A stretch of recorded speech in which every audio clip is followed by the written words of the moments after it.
Hello students, this is chapter 4 of class 12 physics और ये आपका फर्स्ट लेक्चर है, फर्स्ट वीडियो है। तो इंट्रोडक्टरी लेक्चर होगा। चैप्टर का नाम है मूविंग चार्जेस एंड मैग्नेटिज्म, यानी इसमें हम मैग्नेटिक फील्ड के बारे में डिस्कस करेंगे, चार्जेस का जो मोशन है उसके बारे में डिस्कस करेंगे, या उस मूविंग चार्जेस की हेल्प से मैग्नेटिज्म का जो फेनोमेना है उसके बारे में डिस्कस करेंगे। तो खैर ये फर्स्ट लेक्चर है। तो अभी तक क्या है, हम दो तरह के फील्ड के बारे में डिस्कस कर चुके हैं। पहला आपका ग्रेविटेशनल फील्ड जो आपने 11th में पढ़ा होगा। दूसरा आपका इलेक्ट्रिक फील्ड जो स्टार्टिंग की यूनिट में था। ग्रेविटेशनल फील्ड की बात अगर करें तो वहां पे हमने क्या देखा, मास,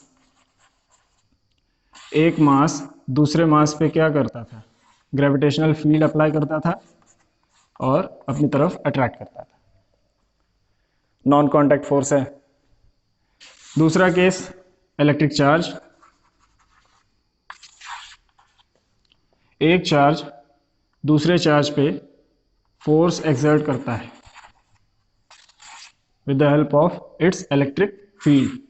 अब चाहे वो अट्रैक्शन का हो चाहे वो रिपल्शन का हो। क्लियर? ग्रेविटेशनल फील्ड का कॉज मास, इलेक्ट्रिक फील्ड का कॉज चार्ज। बात समझ में आई? अब इसी चार्ज का एक ऐसा बिहेवियर हम देखेंगे जिससे हम मैग्नेटिज्म जस्टिफाई कर सकते हैं। तो देखते हैं, एक हमने सर्किट लिया, यहां से हम करंट पास करा रहे हैं, current flowing through the circuit, and now a charge is moving in this direction.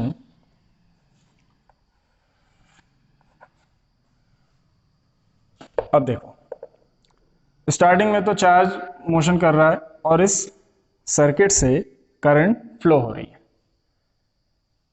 होता क्या है, कुछ दूर तक जाने के बाद चार्ज बेंड होना स्टार्ट कर जाता है, ऐसे स्ट्रेट लाइन में नहीं जाता है। यानी कि क्या, इस चार्ज पे, चार्ज क्यू मान लेते हैं, उस पे किसी न किसी तरह का एक्सटर्नल फोर्स एक्सर्ट हो रहा है। अगर फोर्स एक्सर्ट ना होता तो ये स्ट्रेट लाइन मोशन करता, इनर्शिया, पर ऐसा नहीं है, ये बेंड हो जा रहा है। किसी कंडक्टर में अगर हम करंट फ्लो कराते हैं तो उसका नेट चार्ज क्या होता है कंडक्टर का? ध्यान दें, नेट चार्ज कंडक्टर का 0 होगा अगर करंट फ्लो हो रही है तो। क्यों? क्योंकि सारे फ्री इलेक्ट्रॉन्स क्या हैं, वो मोशन में होंगे, और रहा सवाल जो एटम है तो वो न्यूट्रल होता है। बात समझ में आ गई? अब देखो, अब ये इसका नेट चार्ज कितना है? 0। नेट चार्ज 0 होने का मतलब इसकी अपनी कोई इलेक्ट्रिक फील्ड नहीं होगी, तो इलेक्ट्रिक फील्ड का केस कैंसिल हो गया। रहा सवाल मास का केस तो है नहीं, ताकि ग्रेविटेशनल फील्ड लगे, यानी ये दोनों चीजें कैंसिल हो गई। इसका मतलब कोई तीसरा फोर्स है जो इस पे अप्लाई कर रहा है। अच्छा, अभी तो हमने मूविंग चार्ज का केस लिया, अब एक चार्ज हम यहाँ पे रख रहे हैं जो रेस्ट पे है, चार्ज क्यू रेस्ट पे।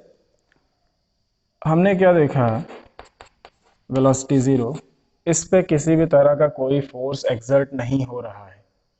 हो किस पे रहा है? मूविंग चार्ज पे।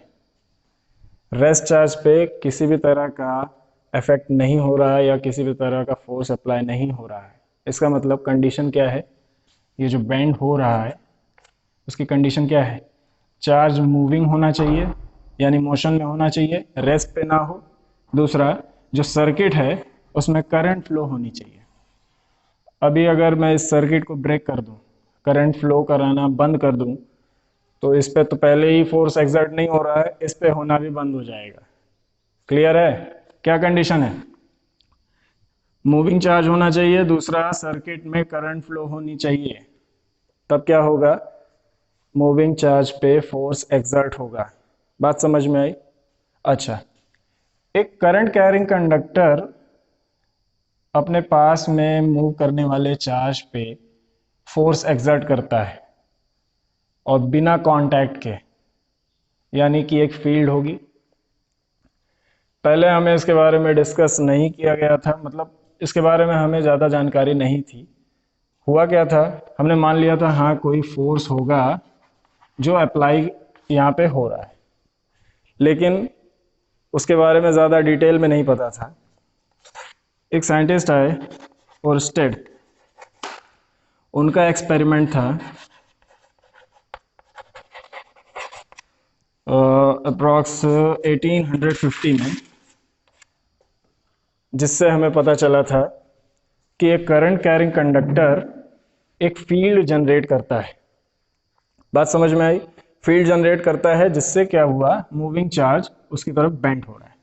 ज़रूरी नहीं है कि उसी की तरफ बेंड हो, वो बेंड इधर भी हो सकता है, बस करंट की डायरेक्शन को आप चेंज कर दीजिए। पहले हमें क्या पता था, एक मैग्नेट जो मैग्नेटिक फील्ड जनरेट करता था। एक बार मैग्नेट ले लेते हैं नॉर्थ साउथ पोल का, इसके पास में अगर हम एक आयरन पीस लेकर आते हैं तो ये क्या करेगा, अट्रैक्ट करता था। या फिर इसी बार मैग्नेट को अगर हम फ्रीली हैंग कर दें तो ये नॉर्थ साउथ डायरेक्शन शो करता है, अर्थ की मैग्नेटिज्म की हेल्प से या उसके इन्फ्लुएंस से।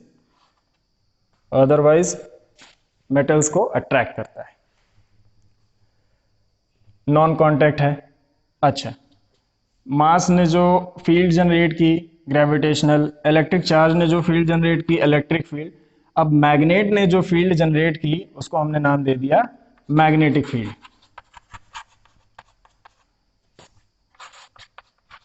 तो कंक्लूजन क्या निकला, मास की फील्ड ग्रेविटेशनल फील्ड, या ग्रेविटेशनल फील्ड का मेन कॉज क्या हो गया, मास।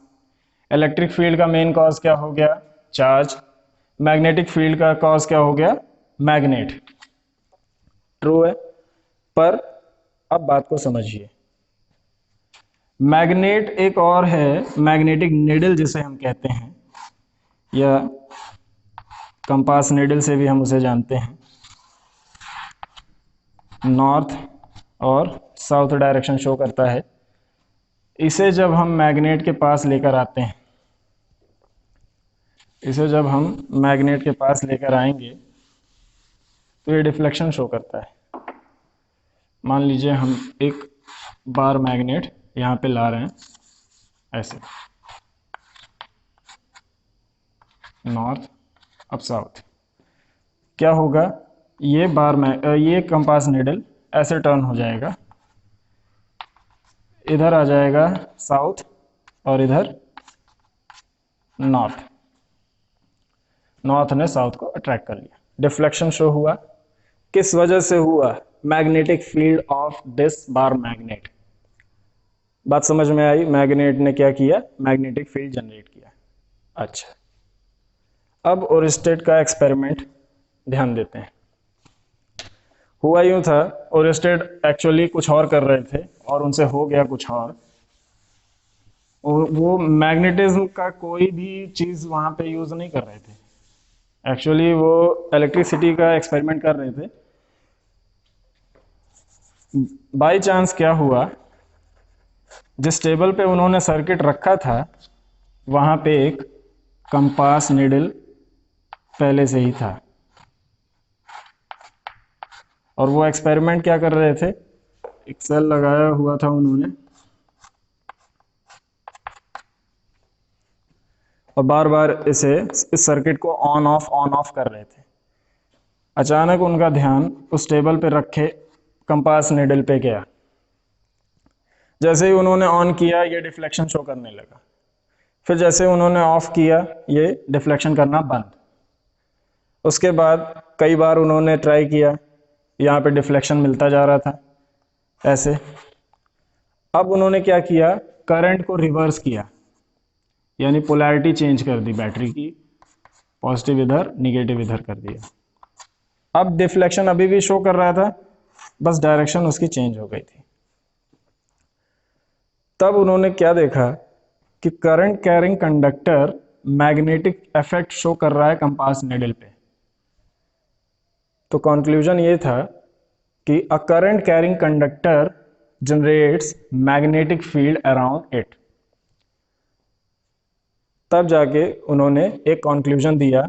ये पहला ऐसा केस था जिसमें इलेक्ट्रिसिटी और मैग्नेटिज्म दोनों मिला के एक रिलेशन तैयार किया गया था ओरिस्टेड द्वारा। बात समझ में आई? क्या हुआ? एक current carrying conductor produces magnetic field. अब अभी तक क्या था? मैग्नेट प्रोड्यूस करता था। अब क्या हो रहा है? करंट कैरिंग कंडक्टर प्रोड्यूस कर रहा है। तो सवाल ये उठता है, यहाँ तो कोई मैग्नेट नहीं है, फिर भी मैग्नेटिक फील्ड जनरेट हो रही है। तो इस मैग्नेट को अगर थोड़ा डिटेल में देखा जाए तो इसके अंदर मॉलिक्यूल्स होंगे, एटम्स होंगे, जिसमें इलेक्ट्रॉन प्रेजेंट हैं जो कि मोशन कर रहे हैं। वो मोशन कर रहे हैं तो क्या होगा? वहाँ पे मैग्नेटिक फील्ड जनरेट होगी। सेम केस यहाँ पे। अब एक अगर कैटेगरी बनाएं तो क्या है? Mass gravitational field.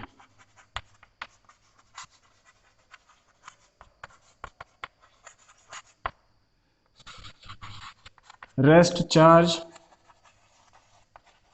Electric field.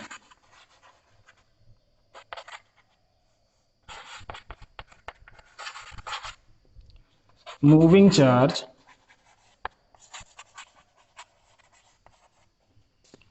Magnetic field.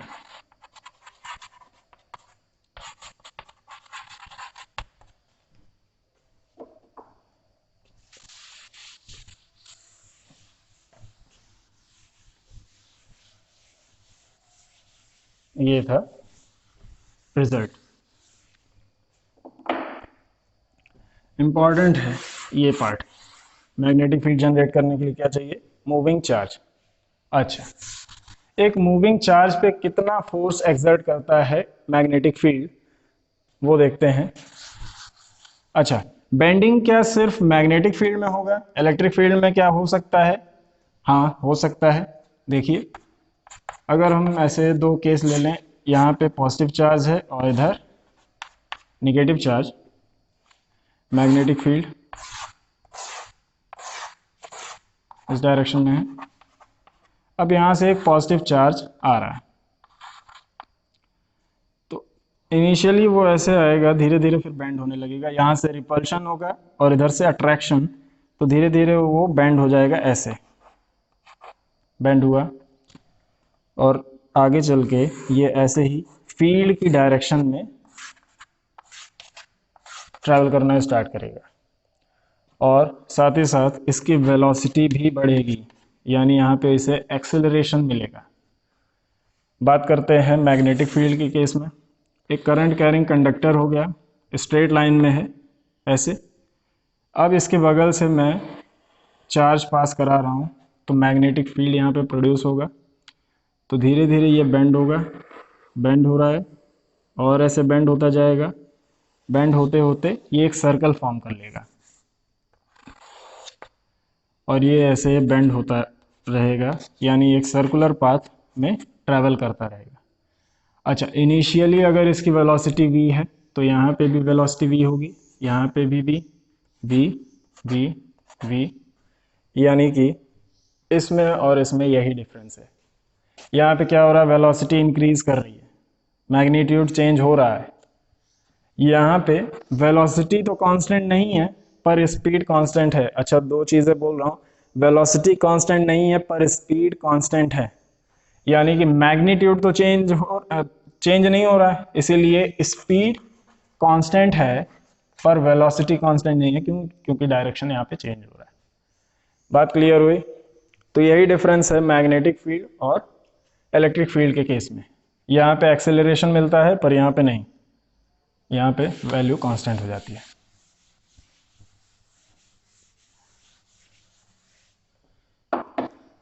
अब force on a moving charge in magnetic field. Force on a moving charge, in magnetic field find करते हैं। फोर्स F किस पे डिपेंड करेगा? तो सबसे पहला केस वेलोसिटी पे डिपेंड करेगा। V क्या है? वेलोसिटी। अच्छा, दूसरा और किस पे डिपेंड कर सकता है? Magnetic strength. किसी एक कमरे में अगर हम एक्सपेरिमेंट कर रहे हैं तो क्या मिलता है? कुछ रीजन में ज़्यादा बेंडिंग होती है, ज़्यादा जल्दी होती है, और कुछ में धीरे धीरे धीरे धीरे बेंड होता है। तो इसका मतलब क्या है? जहाँ पे मैग्नेटिक स्ट्रेंथ ज़्यादा है वहाँ पे ज़्यादा फोर्स अप्लाई हो रहा है, और जहाँ पे मैग्नेटिक स्ट्रेंथ कम है वहाँ कम फोर्स अप्लाई हो रहा है। यानी कि फोर्स किस पे डिपेंड कर रहा है? Magnetic strength. ये स्ट्रेंथ है या इंटेंसिटी कह सकते हैं। और लास्ट किस पे डिपेंड करेगा? चार्ज के अमाउंट पे। एक चार्ज है, मोशन कर रहा है, उस पे जो फोर्स लगेगा, और वहीं पे अगर हम उसका डबल चार्ज लेकर आते हैं तो डबल फोर्स लगेगा। अगर मान लो एक charge Q 1 Newton force apply करता है तो 2Q 2 न्यूटन अप्लाई होगा। तो अमाउंट ऑफ चार्ज पे भी डिपेंड करता है चार्ज। तीनों को कॉन्क्लूड करें तो एक रिलेशन मिलता है directly proportional to Q V B। Proportionality के साइन को हटाते हैं, एक कांस्टेंट मिलता है K Q V D। अच्छा, K को हटाने के लिए सबसे बढ़िया क्या है? सारी वैल्यूज को 1 कर दीजिए, यानी कि if F is 1 newton, Q 1 coulomb, V 1 metre पर सेकेंड एंड B 1 टेस्ला, तो हमें क्या मिलेगा? Therefore K is equal to 1। तो रिलेशन क्या मिलेगा? F equal to Q V B, और यहाँ पे K क्या था? Where K is constant.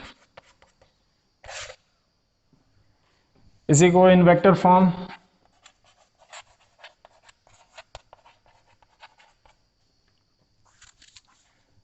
में क्या बन जाएगा? F is equal to Q vector V cross vector B। Vector V cross vector B। इसका मतलब समझें।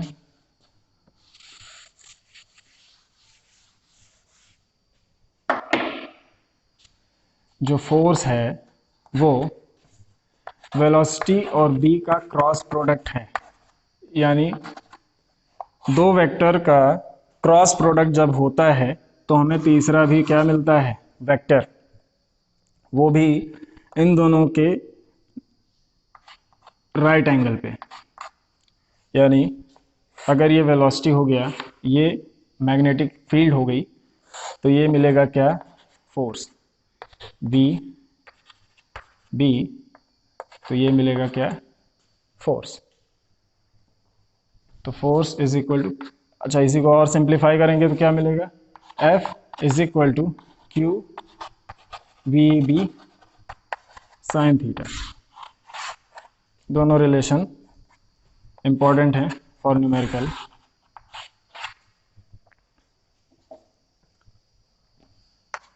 One and two. अब इसी के साथ एक और topic,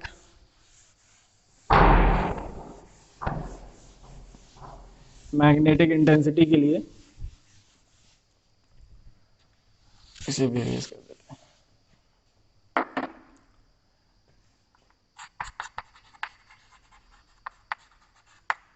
intensity of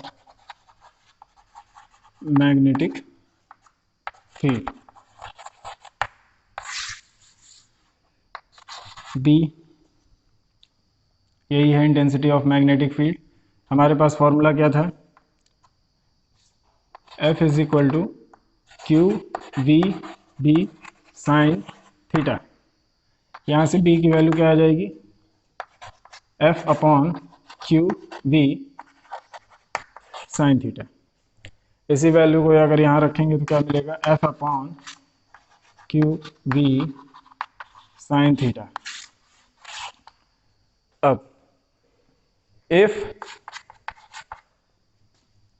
Q is equal to 1 coulomb, V is equal to 1 meter per second and theta equal to 90 degrees such that sin 90 क्या होगा 1, तो therefore B is equal to F, magnetic strength is equal to force on moving charge। इसी को अगर language में लिखेंगे तो क्या होगा, when a unit charge is moving with a velocity of 1 meter per second at an angle of 90 degree, then magnetic strength is equal to force experienced by the charge. Clear, एक बार फिर से, when a charge of 1 coulomb is moving with a velocity of 1 meter per second at an angle 90 degree, then the magnetic strength is equal to force experienced by the charge। ये हमारा क्या हो गया, intensity of magnetic field. Clear, last में इसकी unit भी देख लेते हैं।